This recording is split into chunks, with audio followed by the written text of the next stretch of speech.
Todo mundo conseguiu achar aí? Abacuque 3, a gente vai ler dos versos 16 a 19. Antes eu vou só comentar algumas questões aí que eu acho importantes. A gente tem vivido, né, alguns dias assim conturbados e nas últimas semanas a gente lembrou muito desse caso terrível do George Floyd, que foi assassinado, né, nos Estados Unidos, e ele não teve um julgamento, né, ele não teve oportunidade de se defender e foi morto. E aí a questão do racismo se levantou nesses dias, e ao mesmo tempo a gente tem visto vários casos de injustiça acontecendo.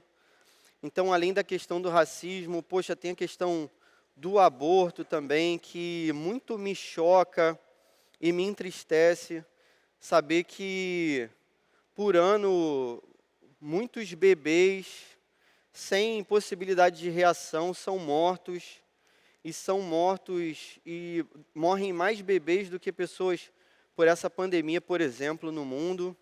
Isso é tido como algo relativamente normal. A gente vê toda forma de violência. Uma vez eu trabalhava, né, alguns anos atrás, em um presídio aqui do Rio de Janeiro, e aconteceu uma situação assim que me deixou bastante chocado. A situação foi a seguinte: uma, uma senhora, né, ela era presidiária e ela estava presa num presídio que eu trabalhava, né, chamado Talavera Bruce, que é, nesse contexto prisional aí, relativamente conhecido. E aí o que, que aconteceu?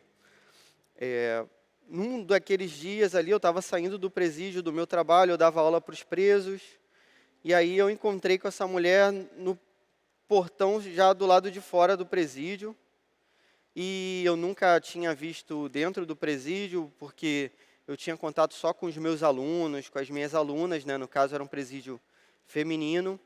E aí nesse dia eu percebi que ela estava um pouco desorientada, tal. Aí eu conversei com ela e ela me relatou a seguinte história, né? Para resumir a história para você, ela tinha sido liberta naquele dia. Então nem sempre o sistema prisional funciona como deveria funcionar, com progressão de regime, e o cara, pô, sair do regime fechado para o semiaberto, extramuros, etc. Nem sempre a coisa funciona, né, principalmente no Brasil. E aí ela estava no regime fechado e ela foi liberta, né, saiu a soltura dela. Só que ela foi liberta do presídio e ela não sabia nem para qual direção que ela tinha que tomar, assim, para sair daquele lugar ali, daquele complexo prisional, se ia para a direita, para a esquerda. E aí, conversando com ela, eu reparei a seguinte situação. Eu não sei qual crime ela cometeu, tudo bem? Eu sei que ela foi solta e, né, pagou, teoricamente ali, pelo menos na visão da justiça humana, pelo seu crime.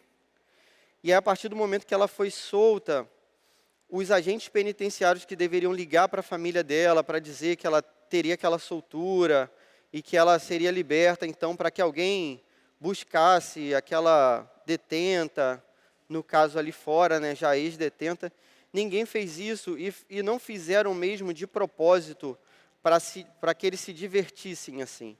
Foi um tipo de brincadeira, uma pegadinha, uma zombaria.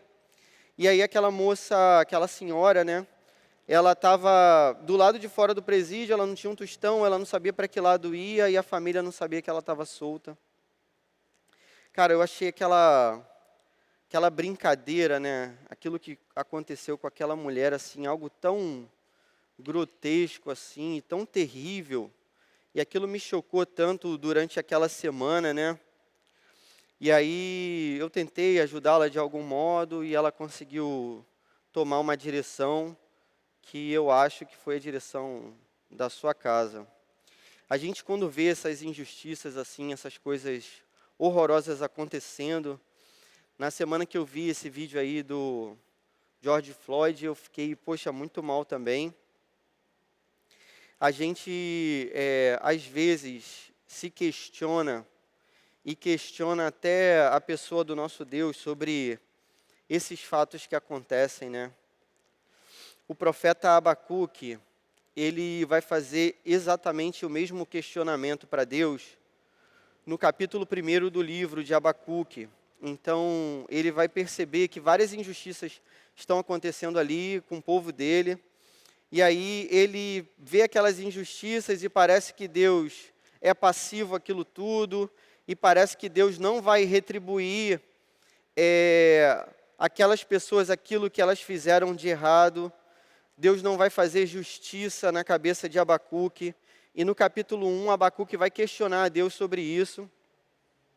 E aí Deus dá algumas respostas para ele. A resposta de Deus não é uma resposta suficiente, porque a história aqui é a seguinte: Abacuque, ele vivia no reino do sul. Então, se você se lembra da história de Israel, aí não sei se você se lembra, mas a história é mais ou menos assim. Para você entender o contexto aqui de onde a gente vai ler, né, essa passagem. Então, Abacuque, ele é de um povo, esse povo foi formado por uma família, Deus chama um homem, Abraão, forma uma família, aquela família se transforma num povo muito grande, e aquele povo grandioso acaba sendo escravizado no Egito. Então, Deus levanta Moisés e Arão, dois irmãos, e esses irmãos, com a ajuda de Deus e com o braço forte de Deus, eles conseguem vencer o maior império da época e o faraó da época, e eles conseguem sair do Egito, então, para uma terra, e eles ocupam essa terra depois de 40 anos vagando pelo deserto, se estabelecem nessa terra. Num determinado momento as coisas vão mal, Deus levanta um servo dele chamado Davi, as coisas se estabelecem, Salomão, filho de Davi, reina também, e tudo parece tranquilo, até que esse reino unificado de Israel se divide. Então ficam 10 tribos de um lado e 12 tribos e 2 tribos de outro lado, né, 12 no total. As 10 tribos do lado do norte, elas cometem vários tipos de falhas, assim, de pecados e, sobretudo, idolatria.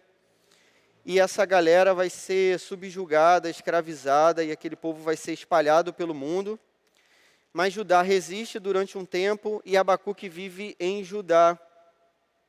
Só que Abacuque começa a perceber que o povo dele era muito mal, e as pessoas cometiam injustiça o tempo todo, e você veria isso no capítulo 1, né, do verso 1 ao verso 4. Então Abacuque questiona a Deus por que o povo age daquela maneira e Deus parece não fazer nada.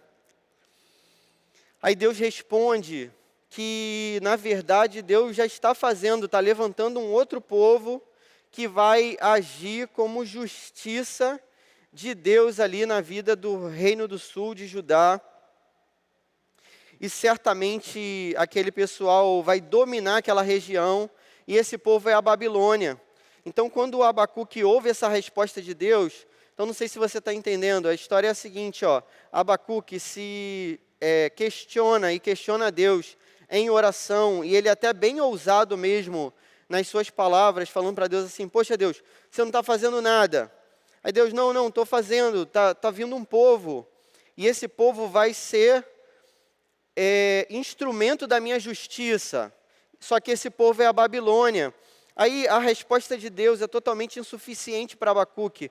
Por quê? Porque ele pensa assim: poxa, mas os babilônios, eles são piores do que a gente. Então como é que Deus vai usar um povo desses, que é mais impuro, mais ímpio, mais pecador do que a gente, para fazer justiça? E aí Deus responde para ele: não, então, a Babilônia também vai sofrer pelos pecados que ela tem cometido, por toda a sua crueldade, por toda a sua violência. Então nada está fora de controle. A Babilônia vai ser usada como instrumento, mas eu vou usar outro povo depois como instrumento de justiça em relação à Babilônia. Abacuque então faz uma última oração no capítulo 3, depois da resposta de Deus. E o capítulo 3, que é esse que a gente vai ler agora, esse capítulo é um salmo, na verdade. Então, Abacuque compõe um salmo para terminar esse livro, essa conversa que ele tem com Deus durante esses dias, e são os dias que precedem ali a queda do reino do sul, do reino de Judá, a queda do povo de Abacuque. A gente está aqui pertinho do ano 600, muito possivelmente entre 605 e 599 a.C. Então, a data é muito próxima, assim, é muito exata, essa data do livro de Abacuque, por conta dessa oração que ele faz. Ele reconhece aquele reino que viria, que é a Babilônia. Então, a Babilônia já se levantou no mundo antigo. E entre a Babilônia se levantar e Judá ruir, cair, a cidade ser destruída, o templo destruído, você tem um intervalo curto aí, 6 anos. Em 6 anos isso vai acontecer. Então é nesse intervalo de tempo que Abacuque conversa com Deus. E aí depois dessa última resposta de Deus, Abacuque faz uma última oração para finalizar o seu livro.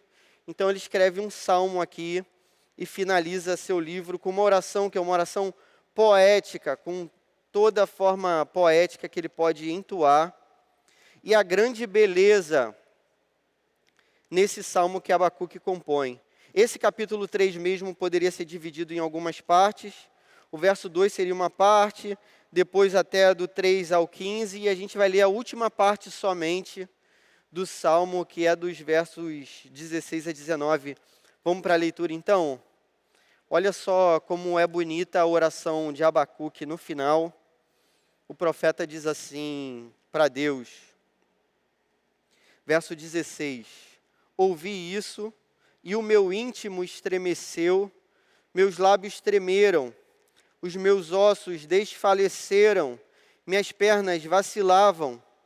Tranquilo esperarei o dia da desgraça, que virá sobre o povo que nos ataca, mesmo não florescendo a figueira, e não havendo uvas nas videiras, mesmo falhando a safra de azeitonas, não havendo produção de alimento nas lavouras, nem ovelhas no curral, nem bois nos estábulos, ainda assim eu exultarei no Senhor e me alegrarei no Deus da minha salvação. O Senhor, o soberano, é a minha força. Ele faz os meus pés como os do servo, faz-me andar em lugares altos. Para o mestre de música, para os meus instrumentos de corda. Amém. Cara, você entendeu aqui o contexto dessa oração? Então, Abacuque, ele é um profeta. Se você fosse um guerreiro do mundo antigo, se você fosse um soldado no mundo antigo, e fizesse uma oração e Deus dissesse assim, olha, vai ter uma guerra, e o seu exército vai perder, e a sua cidade vai ser destruída, e o seu exército vai ser dizimado. Se você soubesse lutar, se você soubesse usar armas, sabendo que você ia perder, como ficaria o seu coração? Como seria essa resposta de Deus para a sua vida?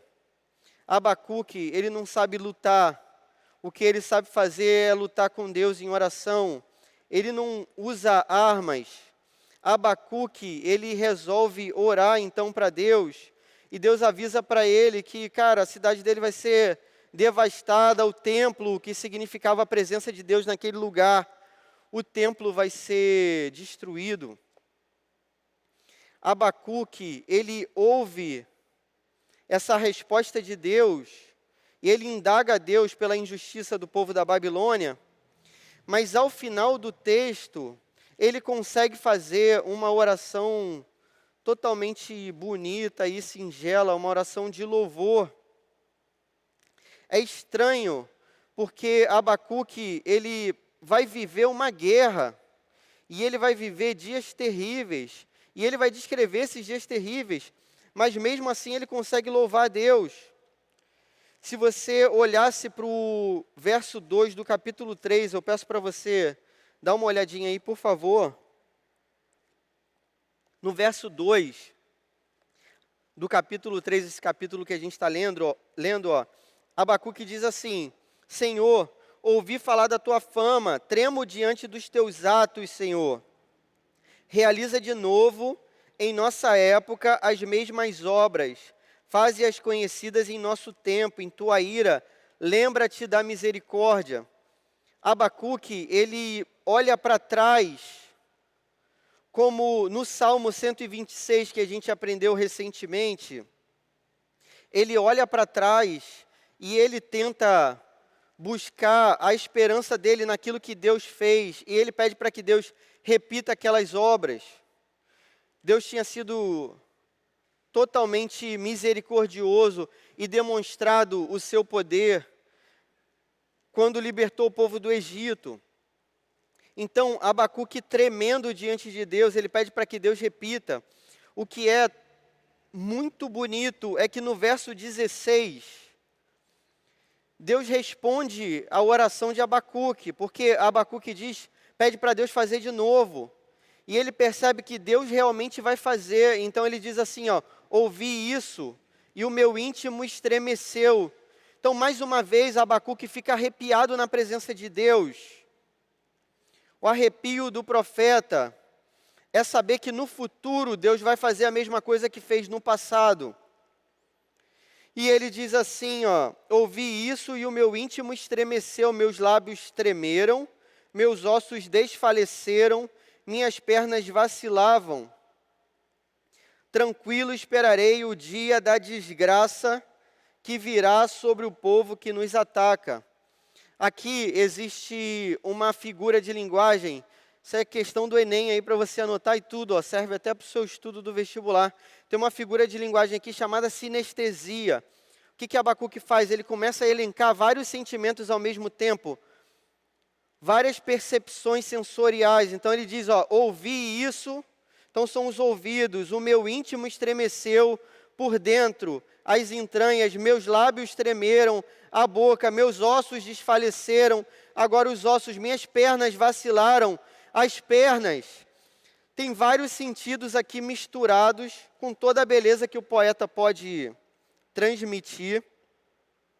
E ele, sabendo que Deus permanece justo, ele diz que vai esperar tranquilo aquele dia terrível, que vai ser o dia da desgraça sobre o povo que ataca Jerusalém, Judá, a sua terra. Mas no momento em que ele ora, o povo ataca a sua terra, esse que é o detalhe. Então Abacuque vai viver, Deus vai dizer para Abacuque, esse que é o impressionante do texto. Deus vai dizer assim, Abacuque, você vai viver uma guerra, e você não é um soldado, você é um profeta. Você não sabe se defender, você vai viver uma guerra. Você vai viver tempos totalmente terríveis. Imagine, cara, que seja uma guerra no mundo antigo, sem tribunal de Genebra, sem tribunais internacionais, sem crimes de guerra, todo tipo de atrocidade acontecia. Abacuque diz que ele vai esperar tranquilo. Consegue entender? Ainda tem essa antítese no texto, que é essa contrariedade. Abacuque tranquilo e o povo sofrendo a desgraça, o povo da Babilônia seria destruído. No verso 17, o texto continua de modo magnífico. Você tem que estar amando esse texto também, não é possível. Mesmo não florescendo a figueira e não havendo uvas nas videiras, mesmo falhando a safra de azeitonas, não havendo produção de alimento nas lavouras, nem ovelhas no curral, nem bois nos estábulos.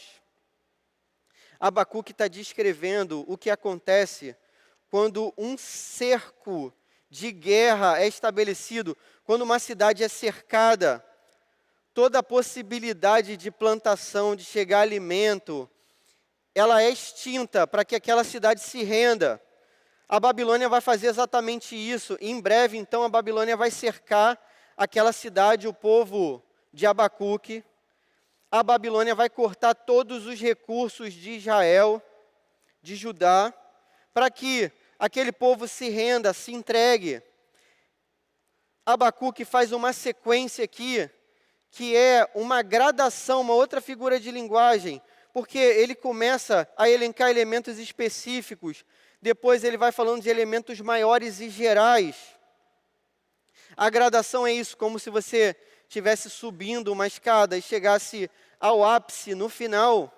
Então Abacuque diz assim, ó, mesmo não florescendo a figueira, se não tem flor, não tem fruto. É isso que Abacuque quer dizer.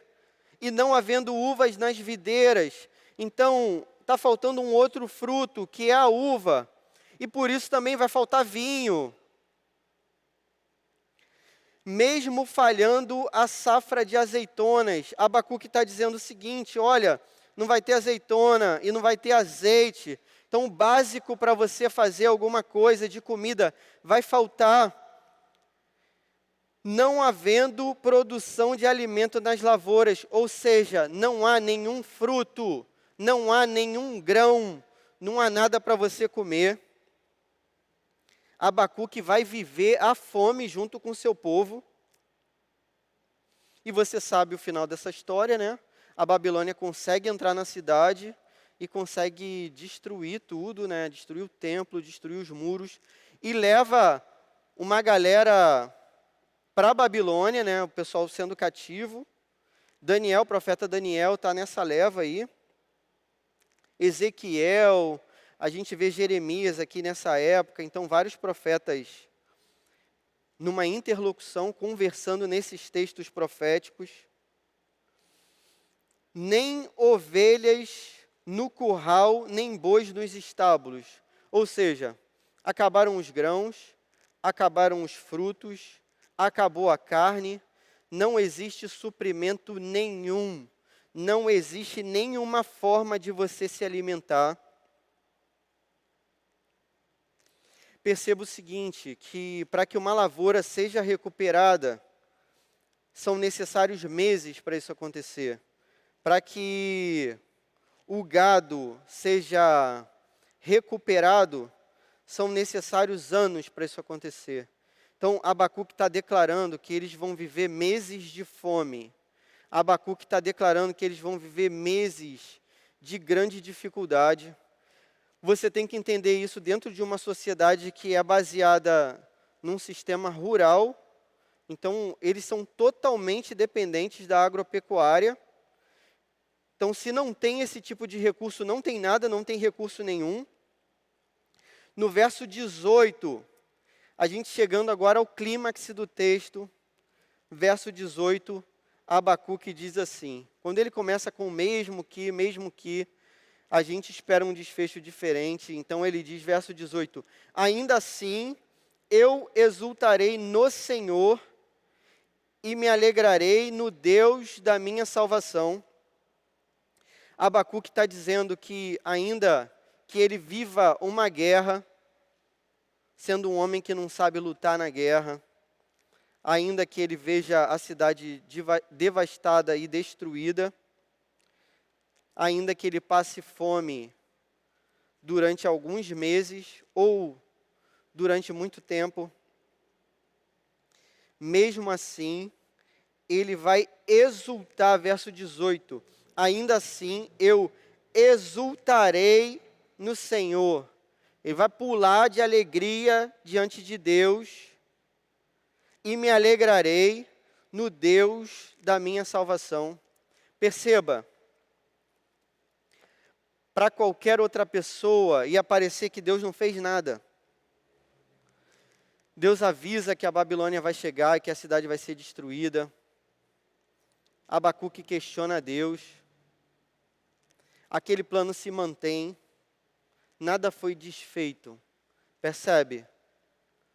Parece que o povo não foi socorrido. A guerra chegou, mesmo com o lamento de Abacuque. A fome vai chegar, mesmo com o lamento de Abacuque. Só que, mesmo assim, diante de uma aparente inércia da parte de Deus, Abacuque diz que se alegra em Deus, ainda que pareça que Deus não tenha feito nada. No verso 19, para fechar com chave de ouro, o grande finale aí do texto, o salmista Abacuque diz assim, O Senhor, o soberano, é a minha força. Ele faz os meus pés como os do cervo, faz-me andar em lugares altos. O que Abacuque está querendo dizer é o seguinte, que mesmo que ele não tenha comida, e possivelmente quando falta comida, falta força,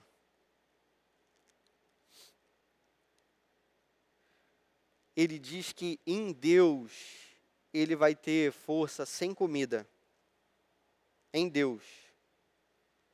Passando fome, ele vai ser forte em Deus. E ele vai ser forte diferente de todas as outras pessoas,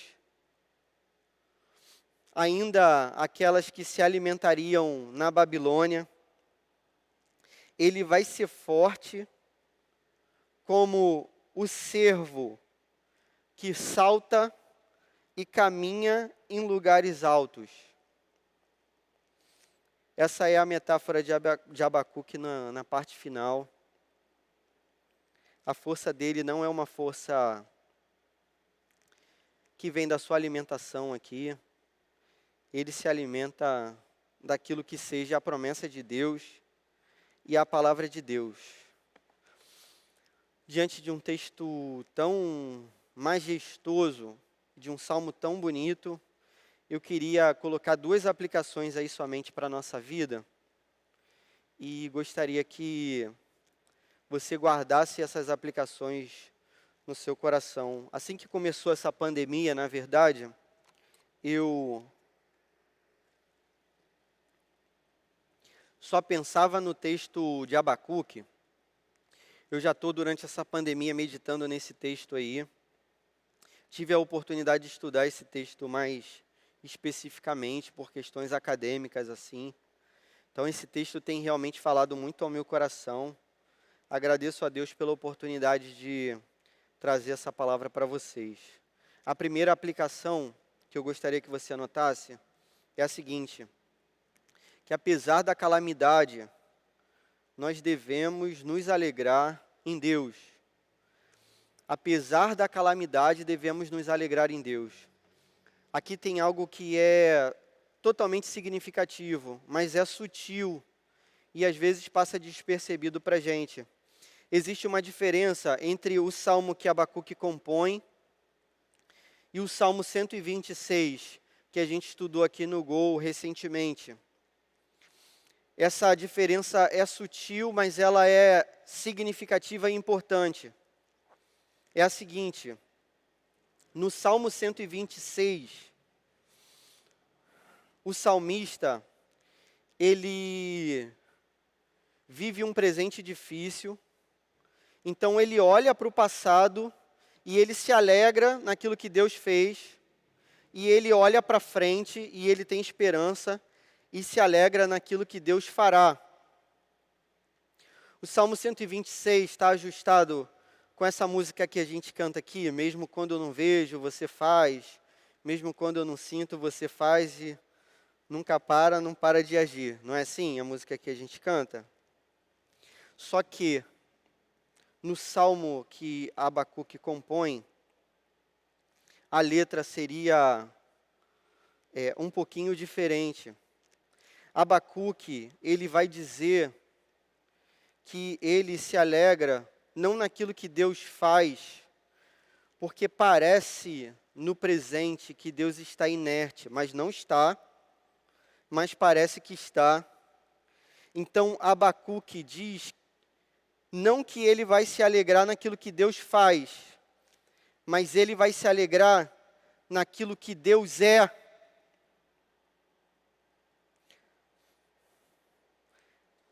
Eu não quero separar completamente essas duas ideias, aquilo que Deus faz e aquilo que Deus é, mas é importante você reparar essa especificidade do texto de Abacuque. Então, Abacuque não está preocupado, mas ele já esteve no início do livro, no capítulo 1. Ele não está mais preocupado com aquilo que Deus faz. agora o foco dele é aquilo que Deus é. Esse é o motivo da alegria de Abacuque. Abacuque não olha para a bênção, Abacuque olha para Deus. E ele se alegra em Deus, pela sua essência, pelo seu caráter. Consegue entender?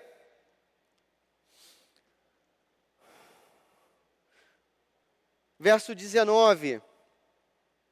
Verso 18. Ainda assim eu exultarei no Senhor, no Deus da minha salvação.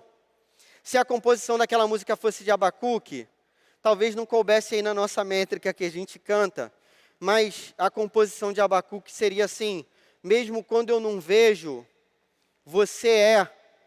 Mesmo quando eu não sinto, você é. E nunca deixa de ser. E nunca deixa de ser. Essa é a composição de Abacuque. Entende? Abacuque diz isso passando fome. Abacuque diz isso no meio da guerra. Qual é a sua situação hoje? O que você tem vivido aí nessa pandemia? Tem faltado provisão na sua casa? Talvez esteja faltando esperança, pelo menos num futuro próximo, né, de que as coisas se resolvam. Parece realmente que as coisas não estão se resolvendo. A gente vive uma confusão de poderes, em que a gente não sabe qual direção a gente vai tomar. É nessa hora que Abacuque ensina essa lição para a gente. Você tem que se alegrar na pessoa de Deus. Você tem que se alegrar em quem Deus é. Você precisa buscar na palavra de Deus a pessoa do Pai, a pessoa do Filho, a pessoa do Espírito Santo, desse Deus triuno que a gente adora e serve. Você tem que meditar na sua essência, nos seus atributos, na sua majestade, na sua santidade, na sua beleza, na sua glória, no seu amor, que são infinitos em quantidade e eternos temporalmente. Você consegue entender? O único Deus que cuida de 7 bilhões aí de seres humanos, ou um pouco mais, o único Deus que rege 7 bilhões de histórias hoje, no meio de toda a história, com sei lá quantos anos, 7 milhões de espécies diferentes, de seres vivos. Sei lá, vou dar um chute aqui. Beleza. 200 bilhões de estrelas na nossa galáxia. 2 trilhões de galáxias no universo. O Deus que criou e sustenta todas as coisas. O Deus que inclina os seus ouvidos e ouve a nossa voz e a nossa oração, assim como ouviu a oração de Abacuque. Se a gente conseguir, no meio dessa tempestade que vai passar, se a gente conseguir tirar um pouco os olhos da tempestade e olhar para Deus, a gente vai tremer como o profeta tremeu 2 vezes numa oração. Você já tremeu orando alguma vez? Já sentiu arrepio orando? O profeta sentiu 2 vezes aqui, numa única oração, no verso 2 e verso 16. Deus é grandioso e infinitamente maior do que todo o universo. A sua santidade é infinita, incomparavelmente infinita. A sua bondade é infinita, seu amor também. Na cruz nós vemos toda a beleza do amor de Deus. E mais, na pessoa de Jesus, a gente vê a palavra que se fez carne e habitou entre nós, cheio de graça e de verdade. E nós vimos a sua glória. Glória como do unigênito do Pai. O meu convite para ser mais específico com você, né, diante desse texto, é que você leia o máximo da Bíblia nesses dias e que você medite o máximo nessa palavra, medite dia e noite, que você converse com Deus e ore. Olha que oportunidade que você tem de se colocar na presença de Deus e orar. Perceba que um outro profeta desse tempo aqui, que aí foi levado, né, cativo para a Babilônia, para que servisse ao rei da Babilônia, Daniel, quando fica proibido orar a Deus, e quem orasse a Deus deveria ser lançado numa cova de leões, Daniel entende que a vida não tem sentido nenhum se ele parar de orar. Daniel entende que é muito mais preferível orar e se colocar na presença santa desse Deus e se alegrar em Deus, no seu caráter, nos seus atributos. É muito mais precioso isso do que a própria vida. É uma vantagem se colocar em oração e ser lançado na cova dos leões. Para Daniel não havia dúvidas se era orar e morrer, ele continuava em oração.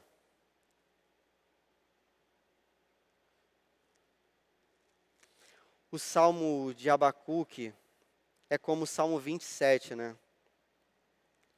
Em que o salmista pede uma coisa somente a Deus, para que Deus o deixasse ficar todos os dias na sua presença. Tem uma música que a gente não canta aqui, mas diz isso. Deixa eu ficar todos os dias da minha vida na tua presença. Segunda e última aplicação. A nossa vida deve ser resposta de Deus ao mundo injusto. Para você anotar aí. A nossa vida deve ser resposta de Deus ao mundo injusto. Então, na primeira aplicação, tentei explicar para você que, diferentemente de outros textos, Abacuque se alegra em Deus somente, no seu caráter. Isso para ele é suficiente. Agora, o texto mostra para a gente no verso 19 e no capítulo 2, verso 4, se você desse uma olhada aí, quando Abacuque questiona Deus, primeiro Abacuque ora, como você sabe já, Deus, por que a injustiça está acontecendo? É o problema do mal, por que o mal existe? Aí, e parece que você não está fazendo nada. Aí Deus diz, não, vai ser um povo, vai ser levantado. E esse povo vai destruir a maldade de vocês. Aí Abacuque diz, mas esse povo é pior do que a gente. Aí Deus diz, sim, eu vou julgar esse povo também. Mas a resposta de Deus, se você olhar para o capítulo 2, no verso 2 começa a resposta de Deus. Olha aí, olha só que coisa impressionante. Capítulo 2, verso 2, resposta de Deus. Verso 4, é a resposta de Deus a toda impiedade, tudo bem? A toda maldade, a toda injustiça. Você ficou totalmente irado com o que aconteceu com George Floyd? Como eu fiquei irado naquele dia que eu vi aquela mulher sendo zombada de uma maneira cruel. Você fica irado vendo o número de abortos que acontece pelo mundo. Sabe qual é a resposta de Deus? A resposta de Deus é a vida do justo. Verso 4, escreva, o ímpio está envaidecido, seus desejos não são bons. Isso Abacuque já sabia. Final do verso 4, novidade para Abacuque e para a gente. mas o justo viverá pela sua fidelidade. Deus está dizendo para Abacuque que a resposta dele é a vida do justo, é a resposta de Deus. Verso 19, capítulo 3. O Senhor, o soberano, é a minha força. Ele faz os meus pés como os do servo. O que Abacuque está dizendo? A gente vai passar fome, todo mundo vai ficar fraco, mas eu vou permanecer forte em Deus. As pessoas vão olhar para a minha vida no meio da fome, e elas vão perceber que eu sou diferente delas, porque a minha força não está na comida, na provisão. A minha força está em Deus. A resposta de Deus, cara, é a vida dos crentes. O que eu quero dizer com isso? Esse é o grande mistério do livro. A vida do justo que é a resposta. Então, nesse mundo totalmente injusto, o nosso proceder, as nossas atitudes, as nossas palavras, a nossa vida é a resposta de Deus. A gente tem que viver como crente, e o nosso testemunho é o testemunho de Cristo, que veio, morreu e ressuscitou o terceiro dia e vai voltar. Entende? Diferente de todos os outros que estão caídos, desfalecidos pela fome, a gente permanece de pé. Porque a nossa fortaleza é o nosso Deus. Tentando ser mais prático possível para a gente finalizar. Por exemplo, hoje, não sei se você sabe, mas é uma data terrível aí do calendário mundial, Dia dos Namorados. Para quem não tem namorado, poxa, é uma data triste. Não se preocupe com isso. É data inventada pelo comércio, é coisa para vender, é um dos males do capitalismo, não leva para o coração, beleza? Mas qual é a parada? Eu percebo, cara, por exemplo, vou tentar dar um exemplo. Olha para o casamento das pessoas que são os nossos líderes aqui na igreja.